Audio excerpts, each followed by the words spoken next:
I've been using the Fujinon 23mm lens, a 35mm equivalent focal length, for the past 3 years now.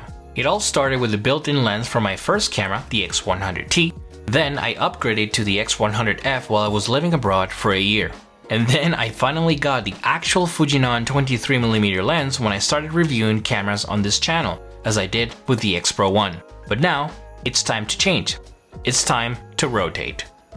Hi, my name is Jorge, welcome. On this channel we merge creativity and productivity to try to live a more fulfilling life. For the next couple months, this is going to be my main street photography lens. The Fujinon 35mm f2 lens, a 53mm equivalent in full frame.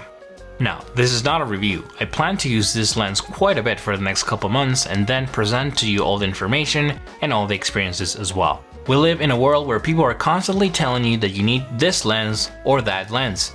Why you need a telephoto lens, why you need a wide angle lens. And that is not my intention here. Instead, I would rather talk about why you should rotate your main lens. Give yourself room for exploration and growing as a photographer. 2021 is not over yet. I hope you're having a good time with family and friends, but there is still room for learning, exploring, and trying new things. Let's get started.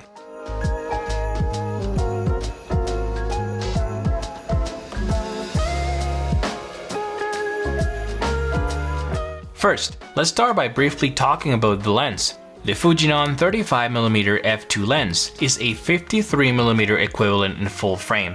A small, lightweight and compact lens that offers weather sealing as well, which is always a plus.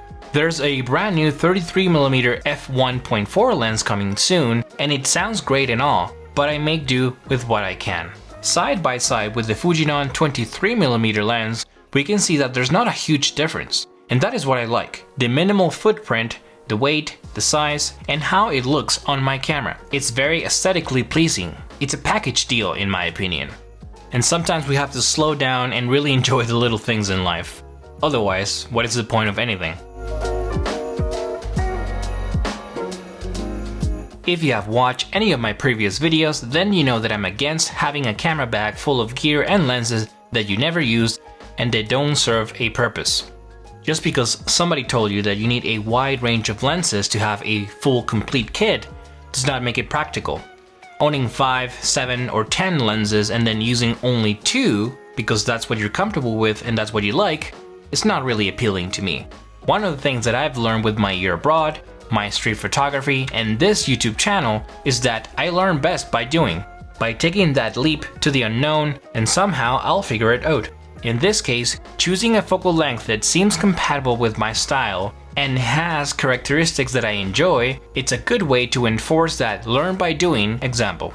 So choosing a new focal length and dedicating myself to explore it, to learn it well, and letting it become second nature seems like the correct approach, at least for me. It's the right amount of commitment and accountability. I won't be able to simply reach out to a camera bag full of lenses and swap lenses on the fly. I only have 2 lenses. I have to learn to live with it. And that does not mean that I have to love this lens, that I have to use it forever. Perhaps we are compatible, perhaps we are not. That's not the point. The point is to give it the proper time and chance to grow my technical skills and my photography skills as well, and to try new things and to explore. To give myself room for exploration. There's a lot of things to consider when choosing a lens. Things like the framing, the compression, the bokeh, and the characteristics. It's all a package. It's not just about more zoom or less zoom. And the only real way to learn these things is to use the lens quite a bit, to let it become second nature.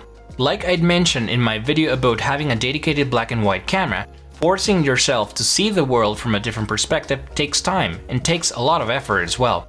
And that is the main reason why I don't recommend switching film simulations or lenses mid-shooting. And yes, I do believe you can do that, but it's usually after you've done the work. After you try lenses and you experimented with different cameras and different color profiles and color and black and white, and then you can find a spot or a subject and know right away that perhaps black and white suits it better.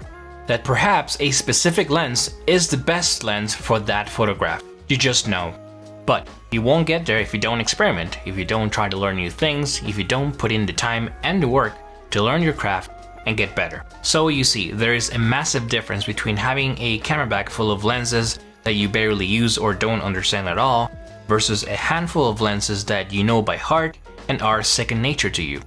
Lenses that when you see a moment happening in real time, you know exactly what lens to use and how to capture this moment and create memories. And precisely that is the main reason why I think you should rotate your main lens.